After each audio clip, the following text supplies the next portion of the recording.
ही गोष्ट आहे गोरखपूरच्या बब्बोची, जी आपल्या छोट्याशा ठेल्यावर जलेबी विकणारी मेहनती आणि शांत स्वभावाची मुलगी होती. या या, गरम गरम जलेबीचा स्वाद घ्या. बब्बोचे जीवन दिवसभर मंडीच्या शोरशराबात जात होते आणि रात्र होताच एकांतपणाच्या शांतीमध्ये गुम होऊन जात होती. कारण बब्बोचं या दुनियामध्ये कुणीच नव्हतं. उफ, मी तर थकले. आई बाबा नाराज नका हो, आज घरी यायला लेट झालं. काय करू, आज एवढे ग्राहक आले होते की श्वास घ्यायला पण फुरसत नव्हती, त्यामुळे एवढं लेट झालं. परंतु तुम्हाला माझी चिंता करण्याची गरज नाही.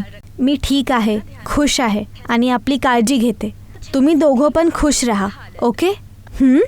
तर अशी होती बब्बोची हालत. आपल्या एकांतपणाला मिटवण्यासाठी ती नेहमी आपल्या आई वडिलांच्या फोटोसोबत गप्पा मारत बसायची. परंतु याला सोडून अजून एक गोष्ट होती जी तिला सुकून देत होती, तिचे श्रीमंत होण्याचे स्वप्न.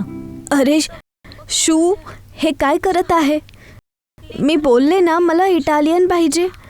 हे सगळं बकवास आहे. जा इटालियन घेऊन ये. जा जा. अरे हे तर स्वप्न होतं. बब्बो तू पण ना, लवकर झोपून जा. श्रीमंत तर तू काही बनणार नाहीस. हे होतं बब्बोचं स्वप्न, श्रीमंत होण्याचं. आणि होणार का नाही? दिवसभराची मेहनत आणि रात्रीचा एकांतपणा तिला थकवून टाकत होता. तिला वाटत होतं की तिच्या जिंदगीमध्ये थोडं सुकून यावं, परंतु नशिबाच्या पुढे तिचं काय चालणार? प्रत्येक दिवशी तोच ठेला, तीच रौनक आणि तेच एकांतपण. या या, गरम गरम जलेबी घ्या, इकडे या. बाबो, ओ बाबो, काय करत आहेस माझी बाबो? अरे तू बोललास तरी मी काय करणार काय? हो, हे पण खरं बोललीस तू. पण काय करू, तुला बघून माझी जीभ लपलपायला लागते. बस बोलतच राहतो. घे, पुन्हा सुरू झाला. तुला माहितीये ना, तू मला बिलकुल नाही आवडत. ठीक आहे, आता काहीच नाही बोलणार. हां, आता सांग का आलास? काहीच नाही, हे कागदपत्र द्यायला आलो होतो. तू माझ्याशी लग्न नाही करणार आहेस ना, मग काय झालं? पण मला तर तू खुशच पाहिजे ना. खुश खबर, मेवाडच्या महाराजांचा स्वयंवर. महाराज शोधत आहेत आपल्यासाठी एक शांत, सुशील आणि छान जेवण बनवणारी मुलगी, जी बनणार मेवाडच्या चौधरी खानदानाची सून. हे काय आहे राजू? काय म्हणजे काय आहे? बघितलं नाही, महाराजला महाराणी पाहिजे आहे. तर त्यांना शोधू दे, मी काय करू? कशी गधडी आहेस ग तू? काय म्हटलास तू? गधडीच बोललो. जरा विचार कर, तुझं स्वप्न काय आहे? श्रीमंत व्हायचंय. बस. आणि महाराज काय आहेत? अमीर. तू शांत आहेस, सुशिक्षित आहेस आणि जेवण सुद्धा अप्रतिम बनवतेस. मग मिळाली ना महाराणी. किंतु मी... आता जास्त नको विचार करूस. येणारा पौर्णिमेला तू काहीतरी खास बनवून घेऊन जा. जर महाराजला तुझं बनवलेलं जेवण पसंत आलं तर मग बस, तुझं स्वप्न काहीच दिवसात पूर्ण होऊन जाईल. आणि नाही झालं तर? तर मी आहे ना, मी करेल ना तुझ्याशी लग्न. राजू, अरे मस्करी करतोय बाबा. नाही झालं तर काही गरज नाही, पण प्रयत्न तर कर. अशी संधी नेहमी नेहमी नाही मिळत. राजूचे बोलणे ऐकून बब्बोला उम्मीद मिळाली. तिचा भरोसा वाढला आणि तिने निश्चित केले की ती स्वयंवरामध्ये पार्टिसिपेट करणार. तिने पॅम्पलेटमध्ये दिलेले सर्व नियम वाचले. भोजन असं पाहिजे ज्याच्यामध्ये देसी आणि विदेशी दोन्ही स्वाद असतील, ज्याच्यामध्ये मिठास आणि मसाला असेल.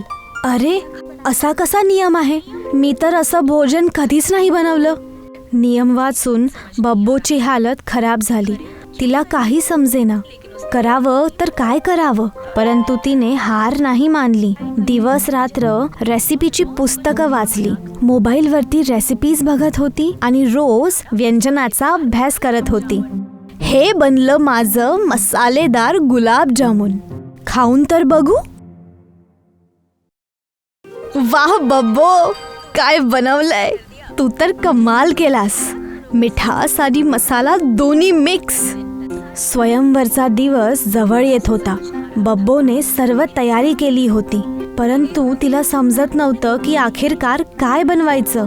हे भगवान, मी एवढी तयारी केली तरी देखील समजत नाहीये की काय करू. तेव्हा मागून आवाज येते. अरे बाब्बो, तू इकडे एकटी काय बळबळत आहेस? ही सगळी तुझीच चुकी आहे. तुझ्याचमुळे मी या स्वयंवरमध्ये भाग घेतेय आणि आता मला समजत नाहीये की मी काय बनवू. अरे एवढं घाबरत का आहेस? मी आहे ना, एका दिवाण्यासारखं. लक्षात ठेव, मी तुला कधीच एकटं नाही सोडणार. चल आता बोल, काय संकट आहे? बाब्बोने त्याला सर्व नियम सांगितले.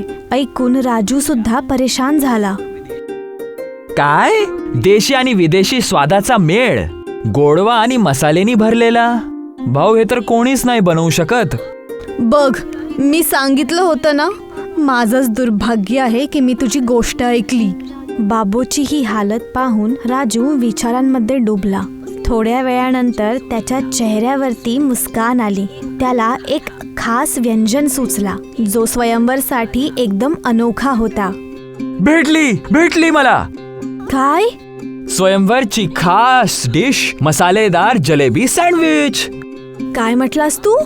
हो, हे बघ, ह्याच्यात देशी आणि विदेशी दोघांचा स्वाद आहे. याच्यात गोडवा सुद्धा आहे आणि मसाल्यांचा तडका सुद्धा.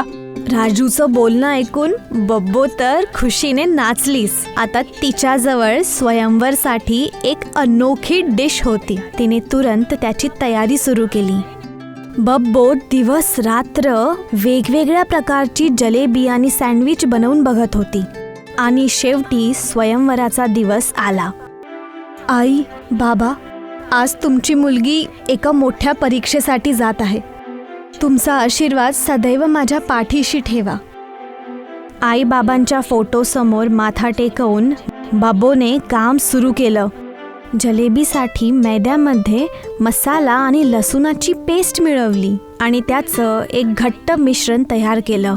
त्यानंतर गरम कढाईमध्ये लाल लाल जलेबिया तिने तळून काढली. त्यानंतर तिने ब्रेडवरती बटर, सॉस आणि थोडासा मसाला लावला. त्यावरती आलूची सब्जी आणि जलेबी ठेवून त्याला टोस्ट केलं. आणि बस काही क्षणातच तयार झाली बाब्बोची मसालेदार जलेबी सँडविच. हश, बनलं माझं पूर्ण.